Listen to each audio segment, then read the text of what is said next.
Bonsoir à tous, ravi de vous retrouver pour Au Quotidien ce mardi soir avec au programme dans un instant le journal de la rédaction, la météo et puis à 18h45 dans Au Quotidien la suite, nous parlerons du dernier numéro de la vie mancelle et sartoise avec ce dossier consacré au libertinage au Mans. Au 19e siècle, vous le verrez, le Mans fut un haut lieu en la matière, on en parlera. Et puis avec Patricia Chevalier, nous parlerons d'un tout autre sujet, de l'histoire du donjon de Ballon qui est classé monument historique. Tout ça c'est dans un petit quart d'heure, mais pour démarrer, vous le savez, c'est votre journal.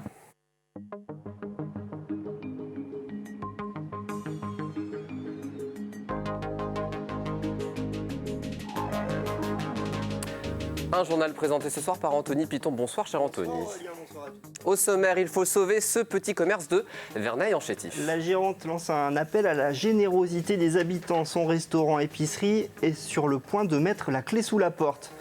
Un mouvement de grève lancé par les salariés de l'entreprise TI Connectivity à Allonnes. Ils s'opposent à la délocalisation de leur site de production près de Lyon. Et puis c'est une exposition de prestige qui s'installe malgré l'absence de visiteurs. Notre invité, Lucien Ruimi, le directeur du Fonds international d'art actuel, est actuellement en plein montage de cet événement consacré aux œuvres de Victor Vasarely. C'est un appel à l'aide lancé par la gérante du commerce de Verneuil-le-Chétif. Depuis quelques mois seulement, Isabelle Fourreau a repris le Petit Verneil, un restaurant-épicerie de proximité. Mais la crise sanitaire et le dernier confinement ont englouti toutes ses économies. Alors pour ne pas fermer, elle a ouvert une cagnotte en ligne et lance un appel à l'aide à tous les habitants de sa commune. Reportage d'Hélène Galliana. Donc j'ai fait un sens unique. On passe par le bar qui est malheureusement fermé à ce jour et toute la partie restauration que vous pouvez voir derrière où toutes les tables sont rangées. Et nous arrivons dans l'épicerie que l'on a aménagée avec plein d'amis à l'ancienne. Elle veut sauver son commerce à tout prix. Ouvert à la fin du mois de juillet, la gérante du Petit Verneil lance un cri d'alarme.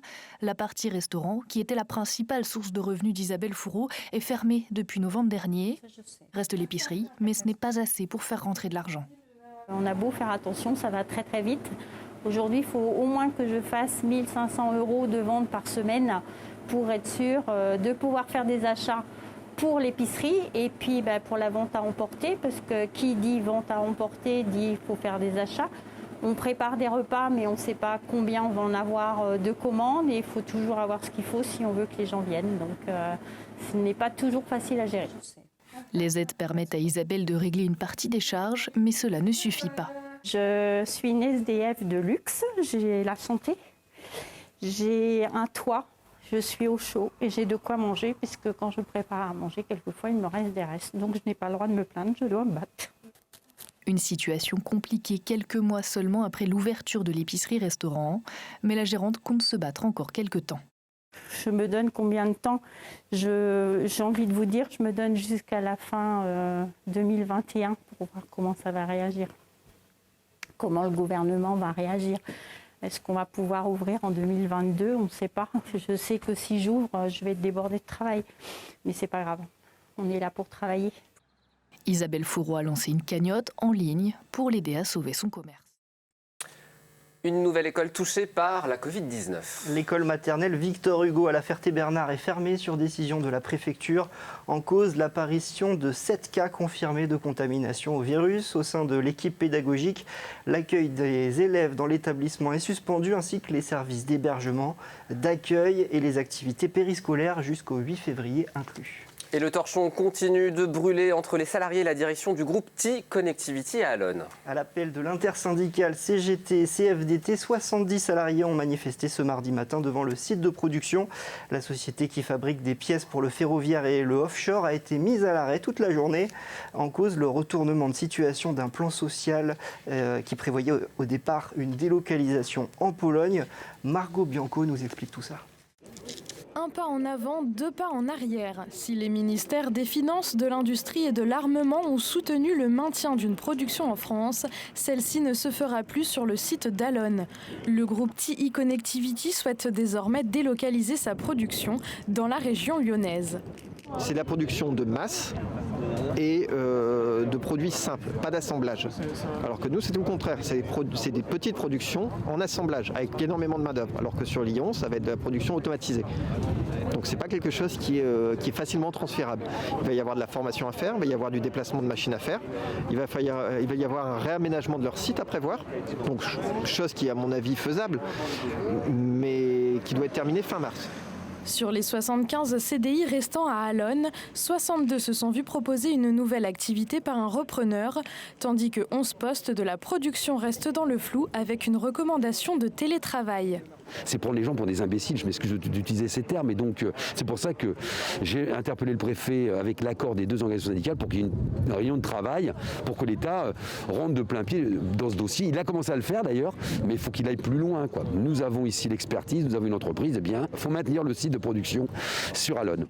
Cet après-midi, une courte réunion entre le comité social et économique et la direction s'est tenue. Elle n'a pas donné satisfaction aux employés. Ils demandaient la garantie du plan de sauvegarde de l'emploi jusqu'en juin 2025 par le repreneur. Le mouvement de grève est reconduit ce mercredi. Une autre manifestation avait lieu, cette fois-ci au Mans, Anthony. Le monde de la petite enfance était en grève ce mardi contre le projet de loi Taquet, une réforme qui entend modifier les conditions d'accueil en crèche. Au micro de Margot Bianco, l'éducatrice de jeunes enfants, Véronique Lefebvre dénonce des dysfonctionnements qui nuisent à la continuité et à la qualité d'accueil des tout-petits. En fait, ils vont être mis dans des boîtes de conserve, ils vont avoir que 5 mètres carrés au lieu de 7. Ils vont pas on dit bien on dit le FIA. C'est le manque de personnel, c'est des gestionnaires qui vont s'occuper en fait des administrations des crèches. C'est du personnel non qualifié. C'est que des choses comme ça qui sont insupportables pour nous qui sommes diplômés éducatrices de jeunes enfants, qui sommes référentes éducatives et pédagogiques et on défend des valeurs. Et les valeurs, c'est de faire attention au rythme des enfants, le respect des enfants, des familles, la parentalité, le soutien aux assistantes maternelles par exemple. Tout ça, c'est très important. Ma demande, c'est qu'ils nous laissent un binôme dans les crèches familiales, qui nous laisse faire notre travail, qui nous laisse faire recruter et qu'on puisse dire aux assistantes maternelles qu'on va recruter, venez, c'est super la crèche familiale, vous avez du monde pour vous occuper de vous. Fin du feuilleton judiciaire pour le patron de LED Power. Le tribunal du Mans l'a condamné ce lundi à 1 an de prison avec sursis. Le dirigeant de cette entreprise de Saint-Calais a été reconnu coupable d'abus de confiance et d'abus de biens sociaux. Il lui est notamment reproché d'avoir détourné 300 000 € accordés dans le cadre d'un plan social et économique, une somme utilisée pour renflouer les caisses de l'entreprise Technologie Luminaire basée à Nevers dans le cadre d'une fusion avec LED Power. Allez, de la culture à présent avec l'invité de ce journal. Anthony, vous recevez Lucien Ruimi, le directeur du Centre d'art actuel FIA du Mans. Lucien Ruimi, bonsoir, bienvenue, merci d'être avec nous. Alors le FIA a ouvert ses portes en septembre dernier et le premier grand rendez-vous, c'est cette exposition qui est consacrée à Victor Vasarely. Vous êtes actuellement en plein montage de cette exposition.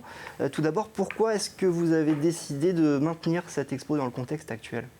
Parce qu'il faut bien regarder vers l'avenir, vers l'avant, comme le faisait d'ailleurs Victor Vasarely, qui était un artiste qui utilisait tous les procédés modernes qui étaient à sa disposition et qui considérait qu'il devait mettre tout ça en musique. Et voilà, ben nous, on va regarder vers l'avenir parce que on ne va pas se laisser enterrer, on veut se mettre en avant, on veut avoir de l'ambition pour nos projets.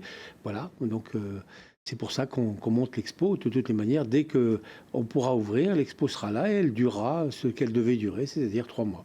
Pour l'instant, personne ne peut la voir, cette expo, même les scolaires, par exemple Non, personne. Non. Nous sommes considérés comme un musée et non pas comme une galerie. Et donc, voilà, donc on ne peut accueillir aucun public. Alors, elle est censée durer jusqu'au mois de mai. Est-ce que vous envisagez d'une prolongation ? Est-ce que c'est possible, ça ? Oui, c'est prévu. C'est prévu ? C'est prévu, c'est-à-dire que là, l'expo est en place et elle sera prête dès que nous pourrons la montrer au public. Alors, on voit des images exclusives en avant-première du montage de cette exposition. Vasarely, c'est l'un des pères de l'art optique. C'est aussi le créateur du logo de Renault. D'ailleurs, vous avez un des originaux de ce logo au sein de cette exposition. Oui, cette exposition, son thème, c'est art et industrie. Et donc, il y a le logo Renault qui a été fait en collaboration entre Victor Vasarely et son fils Yves Aral, et qui est toujours d'actualité sur les voitures Renault, puisque même la prochaine Renault 5 aura ce logo-là tel qu'il est là, qu'on va le montrer dans notre exposition. Et il y aura aussi, le Vasarely a aussi travaillé sur la peinture flash qui a été créée par Lefranc-Bourgeois, qui est une usine qui est au Mans. Et donc, il y aura cet aspect-là. Et il y aura aussi 8 grands pièces qui viennent de la Fondation Renault et qui étaient dans les restaurants de Renault-Billancourt. Ils servaient à délimiter les espaces. Et donc, ce sont des pièces qui ont été fabriquées avec un procédé industriel qui est des feuilles de métal anodisées, c'est-à-dire un procédé d'électrolyse. Voilà, c'est tout un pan de l'art industriel, en fait, Vasarely, ce qu'on peut découvrir dans cette exposition. Ah oui, Vasarely a touché à toutes les choses de la vie. Il y a deux grandes fresques de Vasarely à la gare Montparnasse, quand vous sortez dans le grand hall. Il y a l'ancienne façade de la radio RTL a été faite par Vasarely. Il y a des parterres entiers qui ont été faits par Vasarely, des pochettes de disques.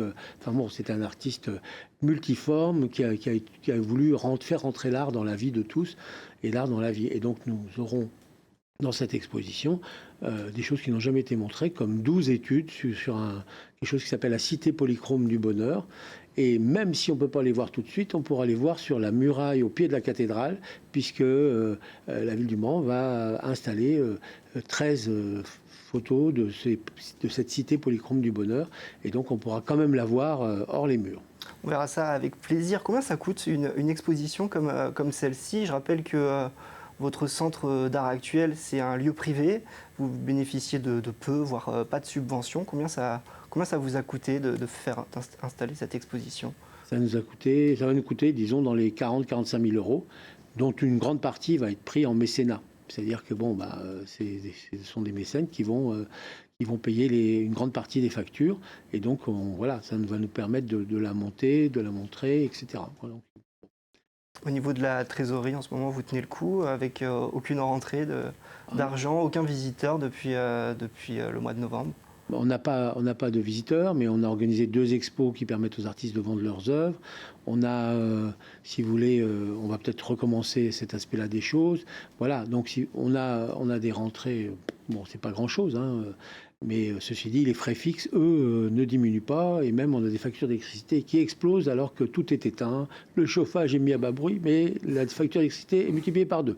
Il paraît que c'est l'hiver, mais visiblement EDF ne sait pas qu'il y a un réchauffement climatique. Merci beaucoup à vous, Lucien Remy. Il nous tarde de découvrir en vrai cette exposition Vasarely. Il me tarde de la montrer. Pour finir ce journal, Anthony, on va continuer à parler culture et photographie. Oui, avec le concours photo de Sarthe Nature Environnement, les habitants des arbres sartois. C'est la 8e édition de ce concours de photographie départementale à destination des amateurs. Pour participer, il suffit d'envoyer 2 photos qui illustrent des habitants des arbres sartois à l'adresse email qui s'affiche. Les participations sont possibles du 1er mars au 31 août 2021. Les meilleures photos seront exposées dans un lieu public au Mans et sur les réseaux sociaux et le site internet de l'association. Merci beaucoup Anthony, c'est la fin de ce journal, une petite page de pub, votre météo et on se retrouve juste après. Parfait.